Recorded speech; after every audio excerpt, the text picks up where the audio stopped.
Hey everyone, welcome to the first episode of the Penguin Podcast on DC Studio Podcast. We are covering episode 1, After Hours. We are your hosts, Vanessa, Andy. And hello. How are you doing, Andy? I'm doing good. Sorry, I'm still laughing so hard because because for our listeners at home listening, I hit record, but and then I was gonna play the intro, but Vanessa was about to start doing the intro, and so all you hear is Listen, I was so excited. I'm so excited. I'm very excited too. It's been a hard minute, but I'm good. I'm glad it's finally fall because I felt the summer just went on a little too long when it came to the heat. So I'm ready for a rainy golf.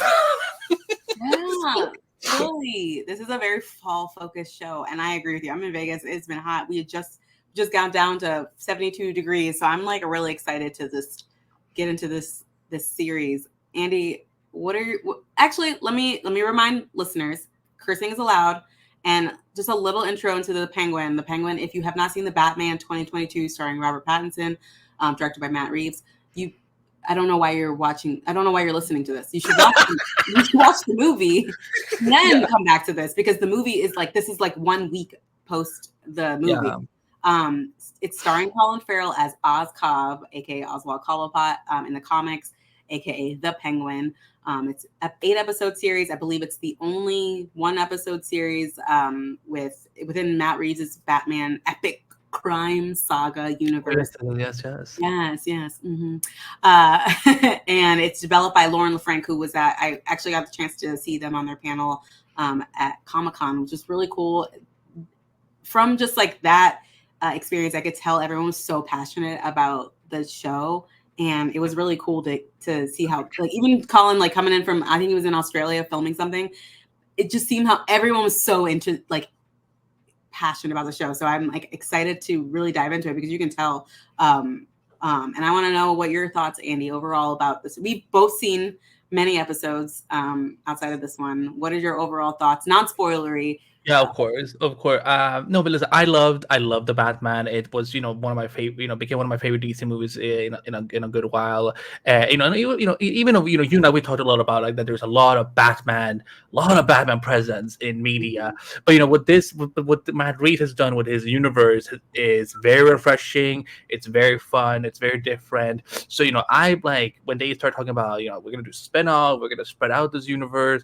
I'm like, okay, let's go for it. Penguin was always the one where I'm like, oh, okay, we're gonna start with him. Okay, cool. But then I saw Colin Farrell. I'm like, okay, I'm here for it. Listen, we all grew up with Colin Farrell in one way or the other, and so this is, again, it's also exciting to kind of see. First of all, it's just exciting to have a DC show of this quality again. We haven't had that since. Things like Black Lightning and Watchmen and Doom Patrol. So I'm excited, with the Penguin. From what I've seen so far, I haven't finished the whole season yet, but from where I am right now, I'm really enjoying it. And it's again, even though I know it's a limited series, so I know we're on borrowed time, but it's really good so far. Yeah, I agree. What about you, Vanessa? I think your point about Watchmen was a good point. I think it is on that level. I wasn't expecting it. I don't even like Penguin. He's never been my favorite. I think he's always been a really good Batman villain, but he's not my favorite. I don't think there's a lot of Batman villains that I'm like, ooh, I love. Obviously, Poison Ivy, I'm and Harley Quinn, they're my faves, right? But there are a lot of Batman villains who are just gross and creepy, and Penguin's one of them. And this show... Well, you don't find Professor Pig appealing? No. He is so there's but that's the thing, that's the effectiveness of Batman villains. The Gotham villains are they're serial killers, they're psychopaths, sometimes they're child molesters, they're gross, they're and Penguin is a character who I've always just he owns the bar, he's an Penguin, I don't know, he was just never someone I got. And then I think this show, and I stopped watching Gotham, this show on the CW. I think it was on Fox. On Fox. I'm sorry, on Fox. On Fox. We have PTCWD.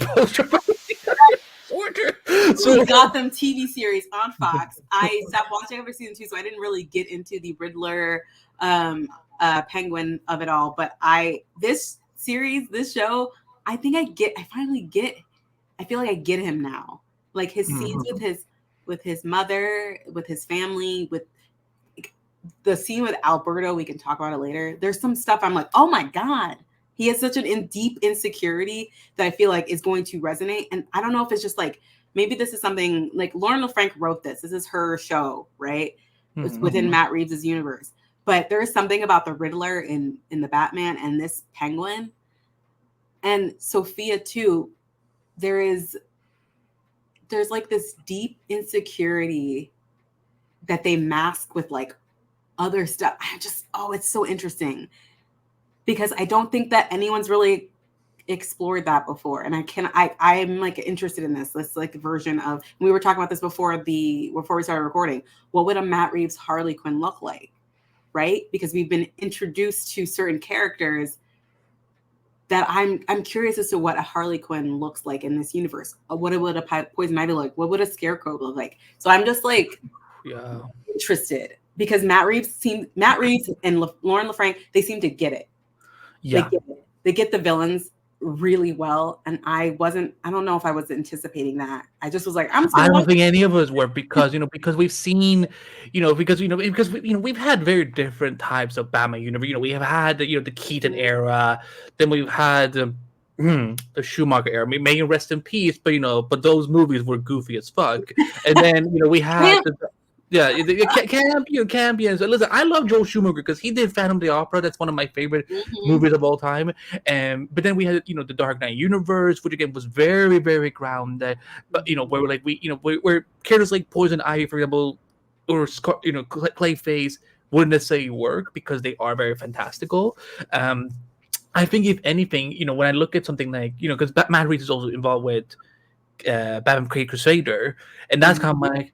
I wonder if he just gave us a little taste of what his Harley could be like down the line. Like I agree with what you said before we started recording. She's definitely probably a doctor of some kind at Arkham, but I don't think she's gonna have the Joker dynamic. Also because I hope not. Can we just that's why I'm like I'm also so excited for Joker 2 because like it's not gonna be like, oh, she was his psychologist know, like now like they're of the same world, and again I get I get it, comic book nerds, I get it, this is what the way it was in the animated series, in the comic world, but like that doesn't mean that it can't be seen as problematic today, just because we didn't think about it 30 years ago when some of these characters were created, it doesn't mean that those problems don't exist. 30 years ago. Yeah. Wait, 30 what? years. Whew, 30 years. Yes, surely was 30 years ago. Wow. Anyway, we're gonna deep dive into animate all great points, but I don't want to all the speculation about the potential villains is all what it is. Speculation. This is not anything that we've derived from the show. This is just purely speculation. Yeah, this is just us like nerding up because we haven't recorded. We're nerds. We've been in this universe for so long, and I love it so much that I want to know what other characters would look like in this universe. I think Matt Reeves would nail it. LaFranc nails it. Like I just think that's so good. So dive into After Hours, the first episode. It's first 1 week, right? After the 1 week events of the Batman, where Riddler, to remind folks, previously on the Batman. Right, previously on the Batman, the Riddler releases car bombs went off, releasing or exploding the floodgates right around the city. The city was flooded, particularly impacting Crown Point, which is important for a character later on we meet, Victor Aguilar. Crime is rising, power vacuum, all this stuff, crime, blah, blah, blah. We meet Penguin kind of just mulling it over. He meets with Alberto Falcone. And I think this is the biggest shock to me is that they just... I was like, wait a minute. I'm like, I had to go back. I paused and I put, which episode I'm watching? This is one? Right. I was like, wait, but Michael Zegan's like a big actor. I was like so confused. And then as I've watched, like his presence is very, very needed. But I was like, what? There is very much. It wasn't giving Ned Stark in Game of Thrones getting his head chopped off, but it was surprising to me to see Alberto Falcone get murked this way, particularly. But he did kind of earn that. He was talking, but this gives us a glimpse into who both of these men are.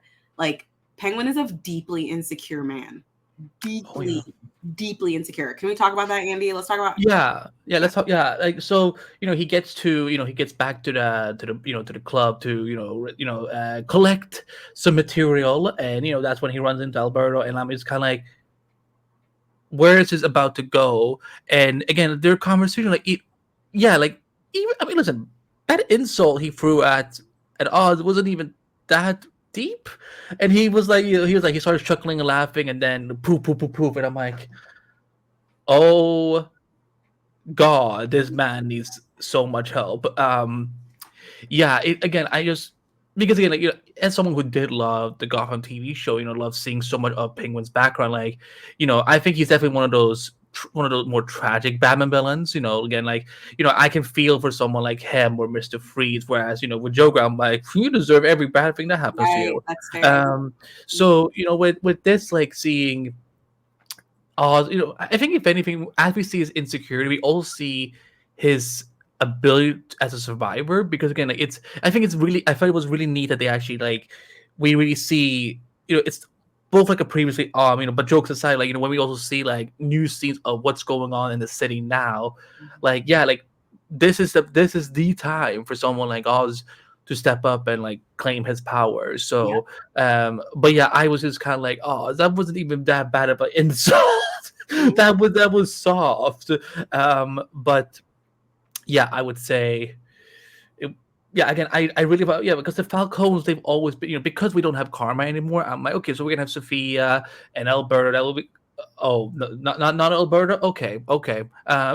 So um it threw me off. Again, it was kind of like, yeah, like, I knew I haven't seen this actor before, but I'm like, yeah, his name is big, and I'm like, he's played Mm-hmm. Alberto.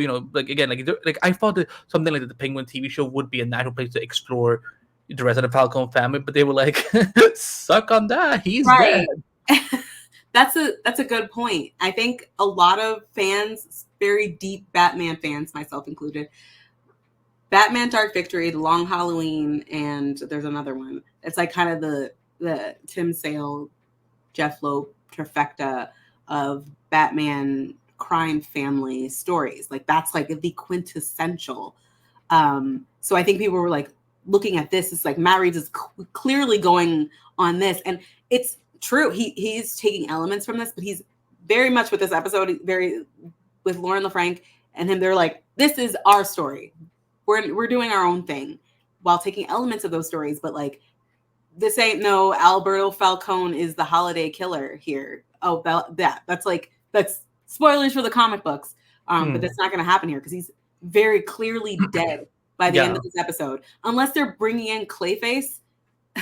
Like there's Alberto Falcone is dead.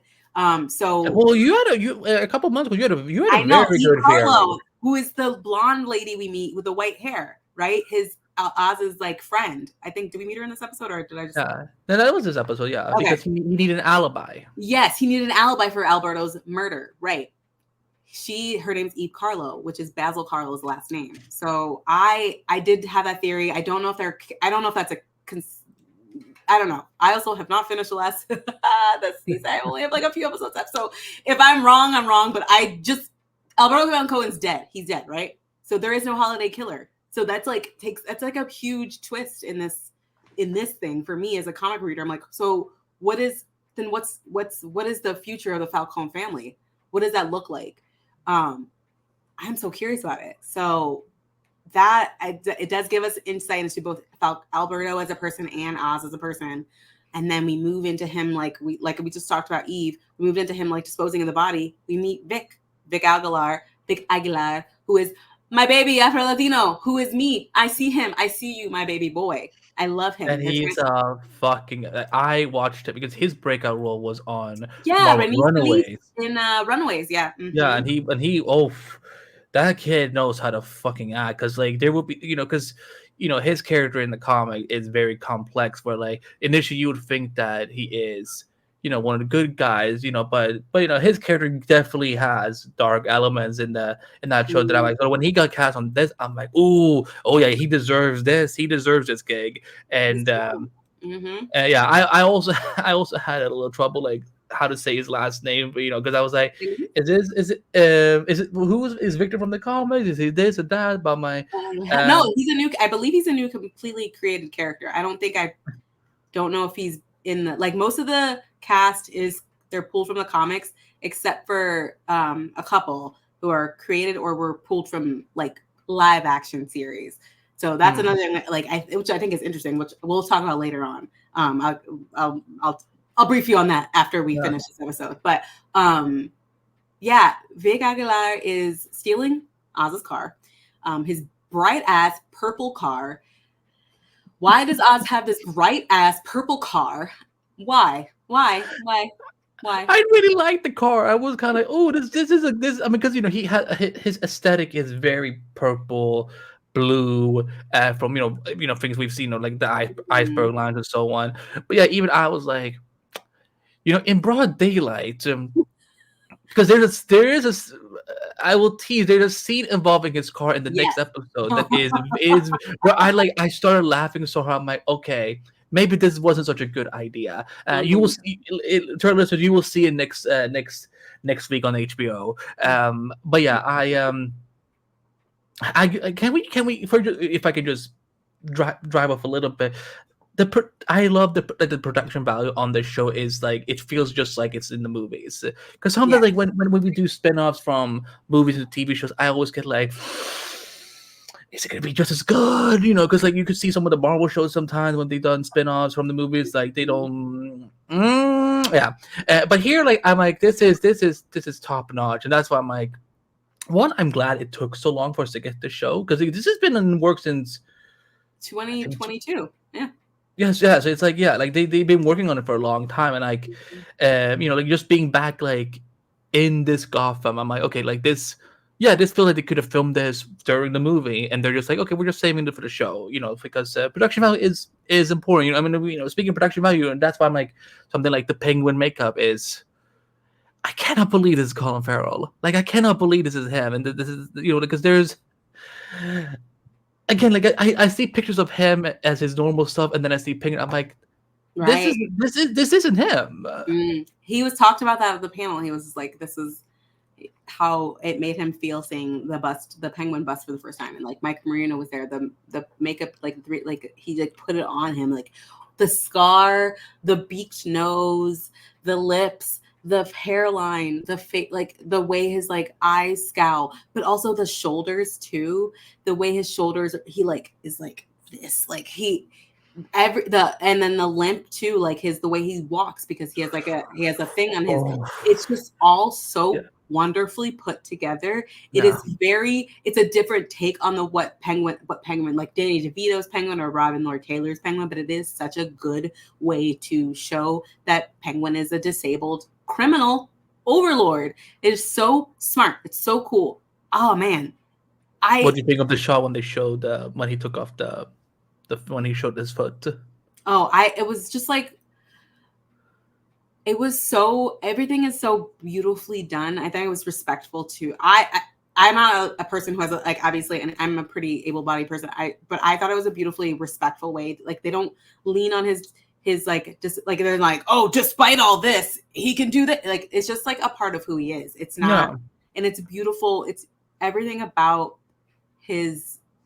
It's very clear that his shortcomings are because of him as like his personality, and not because of anything physically. And I think that's really important. Like his ability, his like the way he walks is just like, that's just how he walks because he's a disability. He's like, but I think this was like beautifully done. I think it's poetic and it's smart to show what typically an ugly Gotham villain in I guess in a softer light. I feel like this whole show is kind of, there's some moments later on that I'm like, God damn, I forgot this is a motherfucking villain. Yeah. Earlier episodes, they really do a great job of softening him and like telling us like he's just like a guy that's trying to live up to his dad's memory and he is motivated by his mother wanting to. There is like, there's just some good shit here. Yeah. Yeah. And I think that he takes that and he sees that in Vic. That's why he gives him a chance, because he could have killed. He fucking shot all his kids. He could have killed them. He didn't give a fuck. He gave Vic a chance. Why? Because he saw something in him, right? Like, Exactly. I think that's beautiful. Well, again, that's why I like villains like Penguin and Mr. Freeze and even like someone even like Scarecrow, who's because he was abused by his dad. I feel like that's why I'm like I love someone like the Joker because like he's a good villain, but like I'm not gonna be like I'm rooting for you. Like I feel sympathetic for you. Like even like when I watched, because Joker, because it's coming up soon, and again, when I watched the first Joker, I'm like, I don't feel bad for this man. He's making all the wrong choices because he feels. He's a terrible person. But like with Oz, I just feel like okay, this is. Again, he's done horrible shit, but it's because I think he has had to make a lot of tough choices as a survivor, and I think that's why something like this is the type of show that can work. Like if they said like tomorrow, like, oh, we're doing a Joker show with Barry Keoghan, I'm like, no, I don't know. I don't think this is gonna work. But I wouldn't mind exploring it. Can you imagine? Because like between Colin Farrell and Barry Keoghan, there's all the Gotham villains either Italian or Irish. That's fine. Oh my god, I didn't think about that. Maybe if that Arkham show gets resurrected, he can like. Yeah. Sorry. Continue with your. No, it's fine. It's fine. But like, yeah, like that's why I really liked like his dynamic with Victor, for example, because he's like, I think he really like Victor, because we get some clues about Victor's situation post Riddler attack, and that it's it's very rough for him, and that's why like. I kind of hope that Victor survives throughout this show, because again, like, because I almost kind of like imagine that, because right now he doesn't really have much of a spine, and I really would like to get to the point where we finally see him, like, like, because he's always like when he's so when he's walking after him all the time, he's like walking like that. I want to just see him like when he's like walking like straight back. He's kind of and he's kind of like, hey, Mr. Cobb, what do you want me to do next? Like something like that. And then again, here's the thing, because I've been following Lauren LaFranc's work since, because she was one of the longest writers on Age of Shield, which is like, in my opinion, like one of the best Marvel shows of all time. So like she knows how to flesh out characters, put depth on a weekly basis, and by the way, I am so fucking relieved that this is not a binge show. That this is going to be a show we can actually enjoy every week. Because because again, like when we got the screeners, I'm like, oh my god, every episode is almost 1 hour long. Because I don't usually watch HBO shows, and I'm like, I'm used to being like, okay, 41 minutes and 19 minutes of shitty like CW 56 commercials. to 110, like an hour and 10 minutes. I love it. Yeah, there's some good stuff. You know what I just remembered is that how timeless this Gotham is, because again, like a lot of technology is old, but then you see like when he takes Alberto's phone and like it's a smartphone, because he like he does the ID check on his face. Yes, that was so smart. Yeah. Yeah, I like. Are good. Yeah. Is it also, by the way, about that when he was like getting ready to carry down the body down the stairs, and then he's kind of like, wait, he's dead. I know. I started laughing. I'm like, this is such a dark moment, but I'm like, this is funny as fuck. And it's a reminder that Oz he's not an anti-hero. He's just straight up villain. We're just seeing the story from his perspective, which is fun, because then he just do whatever, which is, there's some shit. I will keep saying this. There's some shit he does later in the series. I'm like, oh my God. Anyway, let's talk about the Falcones. Yes. Oz gets a call that his operations are being pulled. We get to meet Sophia. We also get to meet Luca Falcone, who is not an OG comic book character. He was actually added into a previously live action series. So I love that they're like just bringing in like different. He might have mentioned it, but he's never been a fully realized character in the comics. He was brought in as a character so he's Carmine's little brother. And then we have Johnny Vitti, the cousins. We have Johnny Beatty's the underboss, which means he's like second in command. So if the Falcone main boss isn't available, Johnny Beatty answers like he's the primary boss. And then we have Moish and then some other people. Oz comes in. He's like chit-chatting. We meet Sophia. All she cares about is where her brother is. Kristen Milioti. Kristen is so fucking good. So fucking good at this role. She's a great actress. She's always been on the peripherals of the big projects she's been in. Wolf of Wall Street, How I Met Your Mother, the things that I've seen her in, I've only gotten glimpses of her acting. Oh my God. I'm astounded. Her eyes, her like little like movements of her head, the fact that she covers up her neck, everything. She's so, and like the thing is like, when she was casted, I was a little bit like, oh, she's small, because like Sofia Gigante Falcone is big in the comics. She's a big lady, but I didn't know that. She's huge. Yeah, part of her technique is just smashing dudes. But I think that her presence killed. What did you think of, like, let's talk about the Falcone. What do you think about the Falcones and Sophia? And yeah, like with Sophia, like, you know, I also love Kristen. You know, even though I don't like How I Met Your Mother. I think it's a garbage show, but I watched till the end, and when she came in, she was like one of the best things that came in, which is why I hate that they killed her off in the end. So terrible stuff. Guys, don't binge. How I Met Your Mother. It's not worth it. But it was interesting because I got introduced to Sophia in Gotham. She was played by Crystal Reed, who got to then be Arcane for Swamp Thing. Yes. Shout out to Swamp Thing. R.I.P. Yes. Because I was like, I'm sitting watching the episode and kind of like, it's been 30 minutes. Like, where is she? Like, when are we gonna meet her? So I'm like, oh, maybe we don't get to see her until next week. And then she shows up, and I'm like, oh, I am terrified of this woman. The careful smirks, like she doesn't give you like a full on smile. Like, she will give you smirks, and I'm like, I feel like if she ever smiles fully, that's when you be like, you need to run the fuck out. Deeply unsettling woman, deeply unsettling. Beautiful. And I just looked up in the comments. You were damn, yeah, she's that mess. She's a big ass.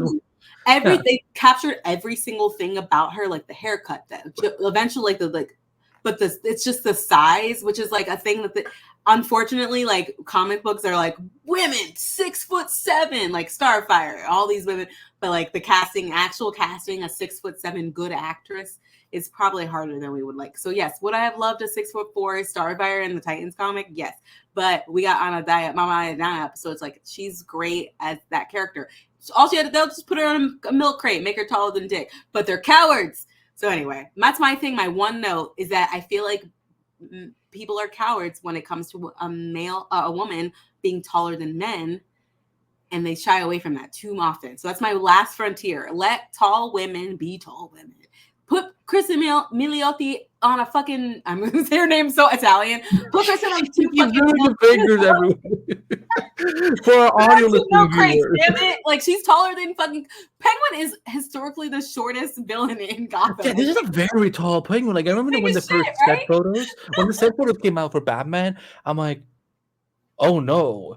He's kind of tall though. Like, I didn't, because Colin Farrell is a big dude in general. So I'm like, oh no, like, but it's the way he carries himself. Like, Colin does a really good job where he's a big imposing dude, but the way he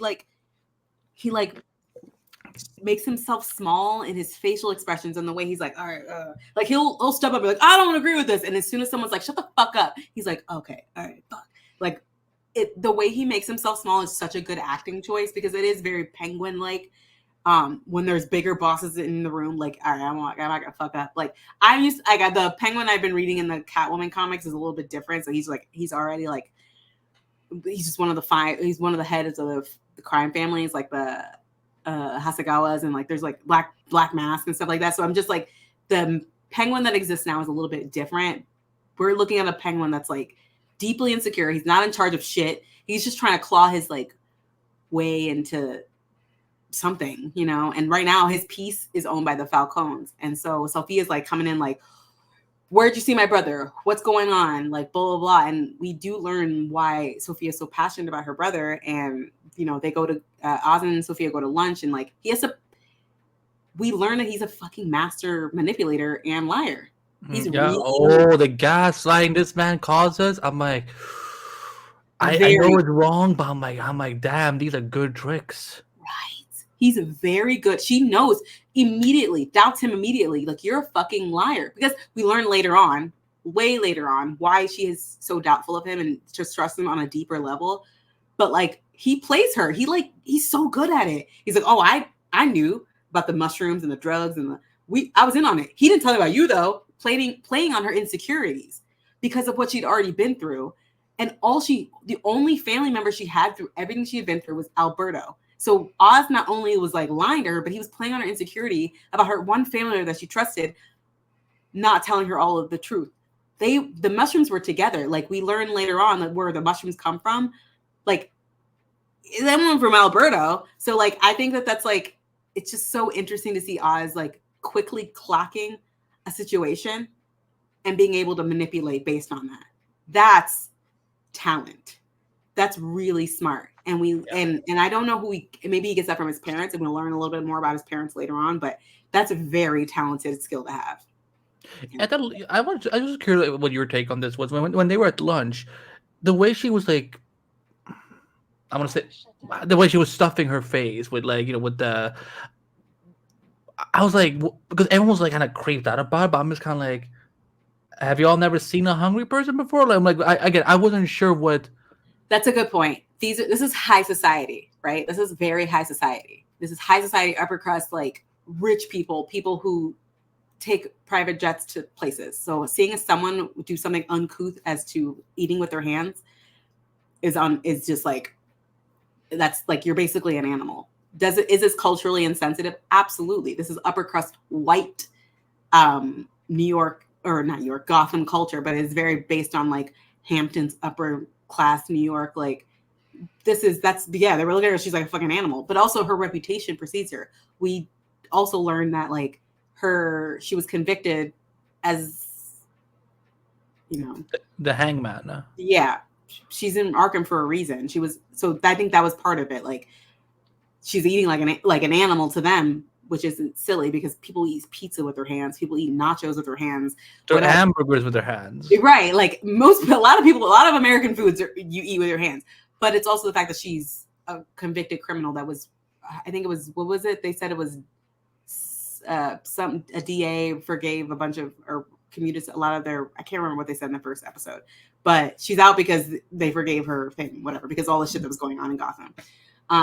But that's this like bougie upper class behavior. Like, oh, but they're also afraid of her, which with her reputation is good. Which is refreshing because we only have a handful of female Batman villains in the comics. We're used to our Harley and Poison Ivy and Catwoman, but so seeing someone like her, like being able to, that's why I'm like, I loved, again going back to Gotham, like what one of I know people made fucking fun of her all the time, but like I actually loved Fish Mooney. I thought like that was like, Fish Mooney should be in the comics already. Why isn't she? In the comics? It's crazy to me. She's black. I think that's why. That's probably why they're like, no, we can't have that. We can't. Yeah, no, I agree. Yeah, I think it's weird because Fish Mooney is a fun character. They could have introduced in the comics already, but they haven't. But all they kept was like, oh, she's just doing Eartha Kitt, and I'm like, I don't remember seeing Eartha Kitt like beating people their shit out with a baseball bat.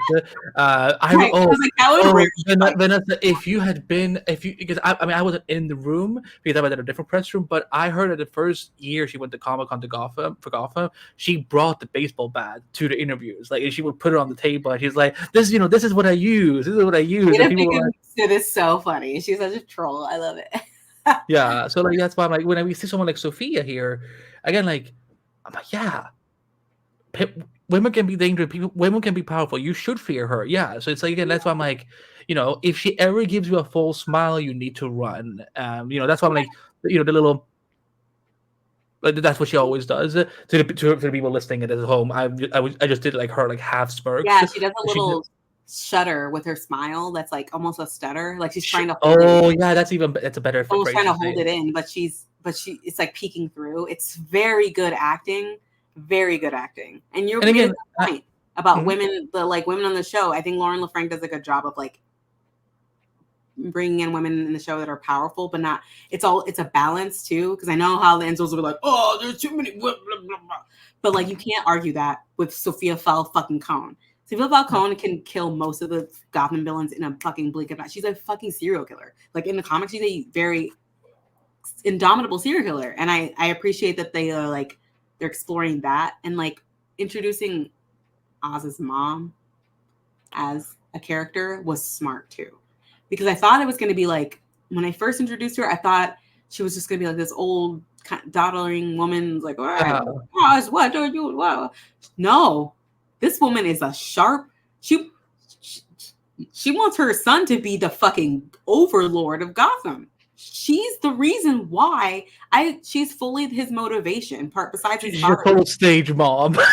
Fully, she is she's the Kris Jenner of Gotham. She is his mother. Like he's Kim Kardashian, she's Kris Jenner. She's like, get it together, get it. Like that's crazy to me. That's a good metaphor right there. Yeah, no, because I was also like, because when they showed us Oswald's mother in Gotham, like they made her out to be very like his name is Oz in the show. We're calling him Oswald because that's the Calvin character. Yeah. Wait, no, Oswald. No, sorry, Oswald. But his last name is not Cobblepot. Sorry, my bad. We keep saying so like in the Gotham show, like when we met his mom, like they made her very much like oh I'm like I'm very sick and very old and stuff. But here she's like, I gave birth to you. You're gonna do some good shit in this world, and I'm like I'm here for it. And again, because I don't know much about Oswald's, like Oz or Oswald's comic book roots. Like I just know that he's evil. That's what they usually always do. Like he's either the mayor of Gotham City or he's running the club. And in this case, I'm just like this is yeah. That honestly, because I think there is room in this universe for him to become mayor at some point. I agree. No, I completely agree. I think especially if we see Batman 2 at the end of it, they're like we just see a poster for like vote for Cobb. Like that would be fucking cool. I think that'd be a great way to achieve. But like we'll see what happens at the end of this series because there's a lot of surprises that I'm like, oh, okay. So I don't know, but I definitely do agree with you. I think we could see an opportunity for him to be mayor. Andy. Yeah. Sorry, I was gonna say like it makes more sense in this in this universe. Like for example, like I couldn't see like Danny DeVito's Penguin ever becoming mayor, but in this but in this world I could see like Oz going through the kind of redemption arc, I guess, amongst the people's citizens of being like, I'm the one that you need. You don't need Mayor Real or whatever. So because like when they did the previous one, I was like, I'm like, oh, they actually did get a black woman to become mayor. Yeah. That was cool. I love that they referenced that like too. Like they made sure to reference all the little like things in the first movie, which is or the Batman movie, which is smart. But to wrap up this episode, we need to talk about Sophia figuring it out. Oh, you mentioned this. Him having this bright ass purple car in the daylight. Sophia figuring it out. Like obviously, people notice a purple car outside of at any time of night. A purple car outside of a house anytime. So she figured out that this man was outside of her brother's house. Pulls him out. She's got her dude fucking torturing him. Oh my god, that was so brutal. Having like the barbed wire. Like I was also curious what that was. I thought it was barbed wire. Like it looked like, or it was just like a regular wire, and it was just like squeezing until it started like it eventually would have ripped his arm off, and that's like insane method of torture. But she was just like, she was explaining, like, oh wait, I think I missed something. I did say we did miss this. Oz visited Sal Maroni. We did introduce ourselves to a new character. I believe in this universe. Did we see Sal Maroni in the Batman? No. That's why when Clancy Brown got cast, Clancy Brown, the motherfucking Clancy Brown, is Sal Maroni. Oz visits him in prison, gives him his fucking ring back. We learned that the ring Carmine Falcone's been wearing, and Alberto started wearing it but until Oz killed him, cut off the ring, gave him the ring back. This is all part of this is so crazy that all this is part of Penguin's plan, right? Like he's like, here, I give you this as a fucking peace offering. When it's he knew that he was like, oh, this is not going to be good. I love Clancy Brown so much. I mean, listen. I mean, for one, is there a point where I ever hope to see him play a hero? I would be okay with it, but I don't need it because he plays villain so good. I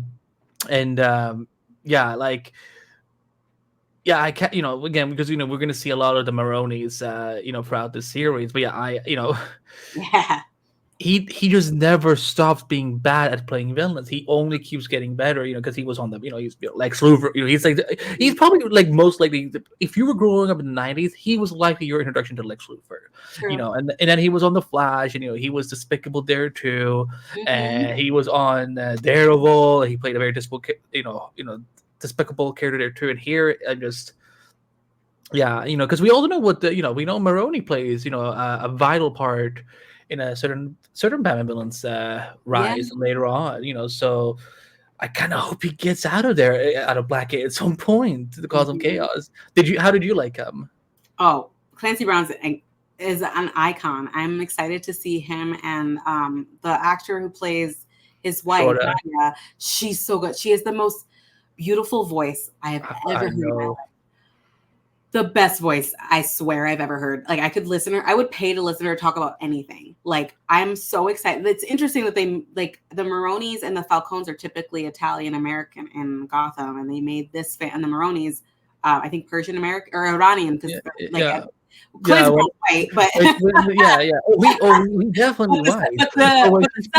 We meet the son later, and, like, there's, like, it's very, like, Middle Eastern, Iranian, centric, which I think is so interesting. Like, we get a little bit more diversity in Gotham. Like the criminals aren't all just like variations of white Europeans. I think it's a fun mixture of things. No. When she started speaking Farsi, I'm like, I'm sorry, what now? Because I was just kind of like, oh, she's she's just gonna be like someone that he married that came to this country or whatever.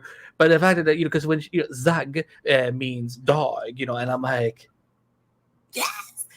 Was that so cool for you? This is cool. Because now, because I can shoot, because my mom and they don't give two shits about comic book shows or comic book movies. But like with this, I'm like, y'all need to watch this mobster shit right here. You need to watch this and see what she's doing. Yeah, because I've seen Shora in so many things, and she has really, like again, it's like when she speaks English or Farsi, it's kind of like it's very much like poetry, because I saw her first in I don't remember which X-Men it was, but like it was in the early 2000s.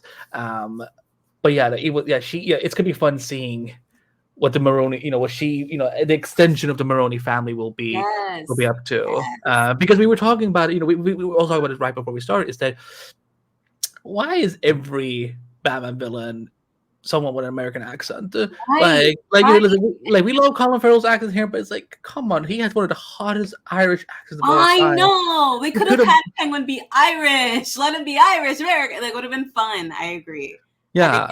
There's so many thick accents in this, like really good accents in this show, and I think they could have even gone further and had Colin just have Penguin be Irish. That would have been cool as shit. Cobblepot I feel like you could make that Cobble or whatever, that could be an Irish last name. I agree. I very much agree. Yeah. I want to go back to the torture scene because. Oh my God! Yes. Because this is heading into the end of this episode. And I was kind of like, that I was not prepared to see a naked penguin, but I'm like, this is what we can do on HBO. Because the thing is, like, here's the thing: like, we obviously know that he's wearing a fat suit, which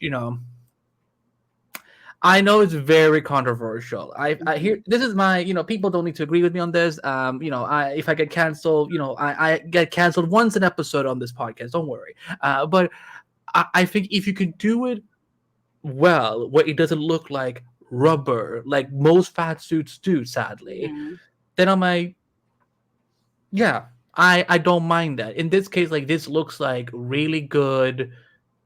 I don't know what material Mike and his team used, but I'm like, this is.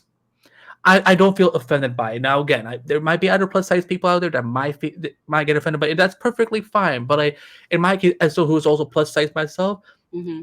I didn't mind that. Like he was even like seeing him just like he was walking with his like shirt open with because I have a lot of chest hair. So seeing him having a lot of chest hair, being a big dude, I'm like, I don't like everything you do, Oz, but like I hear you, I feel you. Yeah, I agree with you. I also think that like the days of like in the past where like Shallow Hal or like fucking the the like fat Dutch dude from like the Austin Powers movie, where fat suits were like used to, and that was part of the joke.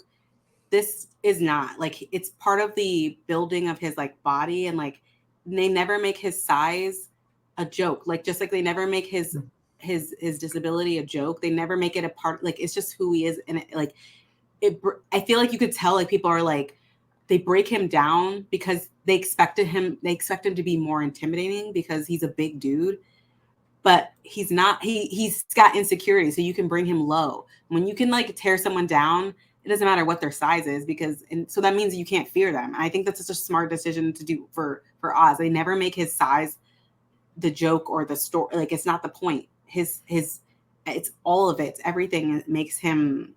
I feel like it makes it like super important. I think the problem with fat suits largely is that that's the joke, right? And I think, but there's also the flip side of it, like Christian Bale didn't wear a larger body suit for American Hustle. He gained the weight, and people still Yeah, criticized him because that's technically like it's like it's like that's not great for your health and all that. it's So definitely like, not great. Yeah, right, because like it's like swinging did back and you? forth. Yeah, Sorry, did go you ahead. watch it? Sorry, did you watch? Did you ever watch Daredevil? I know you're not much into Marvel, but have you watched any of Yeah, Daredevil? Oh, okay, good. I've seen every Yeah. Daredevil, the show, the Okay, movies. okay, Yeah. perfect. So Vincent D'Onofrio, he's a very tall dude, but he has, God bless it, because again, here's the thing, we don't have a lot of plus size characters where like they get to be depicted as intelligent, because people always think that the fatter you are, the dumber you are, but Hmm. Kingpin is like. I have loved Kingpin since I was a kid because he was he was a big dude, with 3% body fat, as he always points out. But again, Fine, but yeah, but I remember I think it was like when he was doing Echo, one of the new Marvel shows that he's in, he said, I can't put on this weight anymore. Like yeah. they now fight. Like, so now when you see Deadpool Born Again, he Hmm. does have like a suit, but again, it's not made of a joke. It's not made like, He's part of the like character. it's exactly. So like And if he's you the can do, character. Like essentially, like, if he loses weight, he can't keep it up. Like the fucking discourse around Dave Batista and him like aging and not like keeping the weight on because he's not taking like he's smaller than he used to be. Like people are like, oh, he's not as big as he used to be. Like that's not healthy as you get wait, older. are Like people actually mad at him? he lost weight. Yeah, he's not as muscular, but that's also like I'm pretty sure he was on like other stuff like that wasn't helpful. But that was like discourse going around on Twitter for a little bit. It's so stupid. But anyway, that's Stop another thing. Is like, commenting. But yeah, leave people's sizes alone. Let them be right, whatever size leave they want to people's be. bodies alone. I think that's another thing. Like if a character is portrayed as this, then I think that's okay to like either if you can't find a character that if you can't find a good actor that looks like that person, it's okay to like enhance that person with other stuff. Like I don't think that that's a big deal, but I also am not gonna like if someone's like has criticism about that's Yeah. fair. I'm not gonna argue against that either. But just to wrap up this Yeah. episode, we get a car crash onto the Falcone estate. Open the trunk, and there's dead body Alberto Falcone. His pinky's missing, and Payback is scratched into the top of the trunk, and Sophia loses her fucking mind. And Vic and Oz meet up later, and they have a conversation. Obviously, it was Vic that actually did it. So like Vic and Oz are like fully like locked in. Vic is his right hand man. The vibe. I just need to like we need to talk about this. Holy shit! I feel so bad. First of all, I feel terrible for Sophia because that was her only support was Alberto, and then this happened. So let's talk about this for a little bit, and then yeah, we can wrap up. Yeah, it was because I kept wondering like who did this, who did this, because at first I'm like, okay, Victor's not picking up his phone, he's not answering. I'm like, oh dear Lord, this is not good. I But then like when I see Payback and I'm thinking, Victor? The one thing I wish, okay, I will give this. There's one criticism I need to give this episode, because this is a solid premiere from start to finish. The Yeah. one criticism I have is I felt there was an awkward cut between when Oz was, like realizing that he was going to be free to suddenly he's back, out there with Victor. I'm like, we should have seen him be Yes, released. agreed. Yeah. Agreed. It was too. There was like they cut too much out of it. Like it was a pretty long episode already, but they were like, all right, we can't. We got to cut this out. But I do think it was a bit jarring. That and there was something else that happens later on we can talk about, like in a future episode. I'm like, oh, we could have definitely seen more of this. But I agree with that. I hope we get deleted scene, because HBO shows they do like Blu-rays and DVD still, right? I don't think. Again, this is my first HBO show since Watchmen that I'm not following like on a weekly basis. So the cutting was weird. However, do appreciate that we get to see what Victor is willing to do for Oz. That's interesting. And then the kind of setup between the war between Maroons and Falcone. So we kind of see what the season is. Here's what the season's gonna be like, right? So I think that's interesting. But we wrote our little I wrote a little review of the just kind of my thoughts, non-spoilery thoughts on the show. To get one comment, one person was just like talking about the Batman and how it's like another win for the Batverse, but they were asking, is Gotham as atmospheric and does it have interesting locations? And I will say that, yeah, Andy, you answer this. I'll answer after you. yeah, no, definitely, you definitely feel like that Matt Reeves has been very, and his team were very careful making sure that, when revisiting this city, like adding, things that we've seen in the movies, that it feels like, again, because I don't think they filmed this because I think most of Gotham City in the Batman was filmed in England, which is a very different choice for Gotham City, because usually we're used to Chicago or downtown Los Angeles as Cleveland. Just kidding. But yeah, no, it's usually maybe they did use Cleveland at one point for Gotham. Detroit, probably. Yeah. I would say a metropolitan, and usually American metropolitans that are a little bit more seedy and a little bit more rundown, typically. But so there is definitely like this. Definitely feels like a Gotham City, which again we talked about this before. That it's very timeless. Where again, like you can have, it feels like you could be walking in the 90s or early 2000s, but also the 2020s at the same time. And there's definitely some intriguing places we see throughout the series. Again, at least from what I watched up to so far. So I've let Vanessa, add her 2 cents on it. Yeah, I agree. I think Gotham feels like a real city. There's a moment where we kind of dive into Vic. This is later on the season where we dive into Vic's trauma a little bit, that like really kind of cements all the shit that the Gotham people have had to deal with since the Riddler, those bombs went off. I don't think we really talk all of the times. We've talked about Avengers and Batman versus Superman, the cities get destroyed and we never sit and live with the people, right? We almost never get to. I think that was a fun part about the Netflix Marvel shows, is that we get to talk about a little about the aftermath of the Battle of New York, and explore what the citizens are going through. And I think this is Vic is a really great way to explore how the actual citizens of Gotham are dealing with the shit that these fucking criminals and these vigilantes are doing. They're fighting these things, but what are the people that are just living? What are they dealing with, and what are they going through? So I think I think that they do answer that question, and they explore that a lot through visuals, through the people, and just the way there's car chases and certain things that go happen that are just really, I think that explored Gotham very well. And there's a thing that happens where there's protest signs, and I'm there's some funny protest signs on there that I thought were interesting. But yeah, I think we're gonna wrap up. Great premiere. Yeah, such a good premiere. Oh yeah, final thoughts on it. I mean, yeah, what are your final thoughts?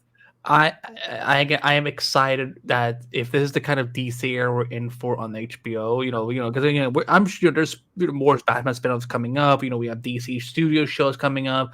I'm if this is the kind of quality we're gonna get, This is going to be a wonderful experience, because again, we always talking about, are there too many superhero stuff? It's like, no, we just, we always need superhero stuff. We just need different types of superhero stuff. Good And quality stuff too. Yeah. yeah, so as we leave, like, listen, I've enjoyed my time with the CW, but like I am so ready to hit the unfollow metaphorical button on the CW and move over to HBO. This was again, this felt like, again, because I don't watch a lot of HBO shows. It's, especially, because I know this will be moving to Sundays um in the coming weeks, and I'm like, now we get to, now I get to be part of this experience, because again, we just, these mythologies, these properties, they deserve to be well handled, and including, but not just in the films, but on TV too. So yeah, I'm glad that Warner Brothers invested so much into not only making this a Max show, but also an HBO show. Where, like, yeah, we're really continuing living in the Matt Reeves' Batman universe. It doesn't feel like a cheap knockoff or anything. Like, it doesn't feel like, oh, we're just green screening thing locations that we couldn't use because the movie sets are too expensive. Hmm. So also, I thought it was very, like, my last part is, I thought it was very cute when Oz and Victor were like bonding over, like, mixing up the flavors in the drinks. I'm like, I okay, know, it's cute. yeah. Bonding. What are your final thoughts, Vanessa Shork, on this premiere? The premiere is so good. I think this is such a good glimpse into the expansion of the Reeves verse. Yeah, I'm excited. I thought this was a great look into Penguin, and there's some good stuff that happens later on. I cannot wait to dive into. I cannot wait. So yeah, I would say I would give this a 4.5 out of 5. I think this is a excellent, excellent series. Yeah. All right, y'all. Visit multiverseofcolor.com for the latest news and info about D Studios TV shows, films, comics, and other projects, along with latest episodes of every podcast on the network. We have so many. Please check them out.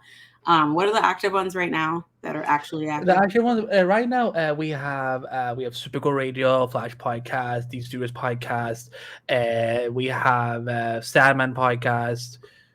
For how much longer, that will be interesting, because because nobody knows what's going to happen to that universe, sadly. Mhm. And, Unfortunately, and of course, whenever Vanessa and her fam at the Literation Room wants to record, that's not active. That's not active. We're yeah, yeah, no, it's no, listen, like, they can record as often as, or as whenever they want. But those are the 5 shows that we're still marketing on the podcast now. But we're hoping to, as we're kind of moving more into the multiverse of color era, again, we dropped our first original this year with the Shona Whisperer.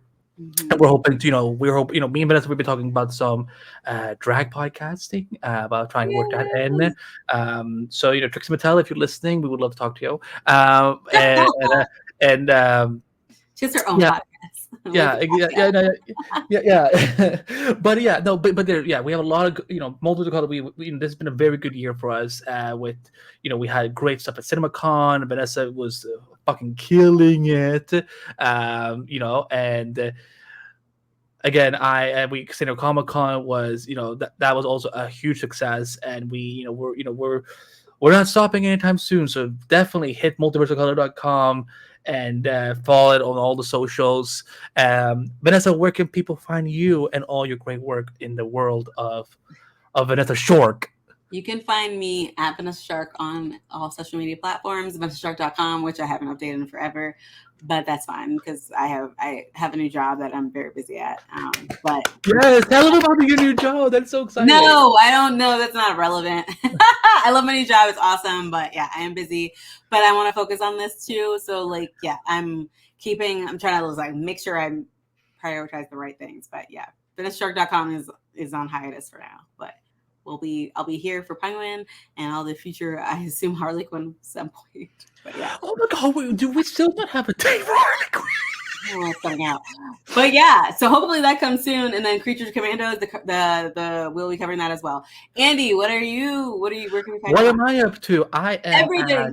I'm at Androbite on all social media, literally every social media, because you never know if Twitter's going to go away. Elon Musk, stop terrorizing us. You can find me at screenrant.com, where I cover superhero TV shows and movies and interviews. I will actually sort of locked yet, but I might be directing one of the directors of the Penguin, who Ooh. I think he did the first 3 episodes, from what I understand. So hopefully you will see some stuff there.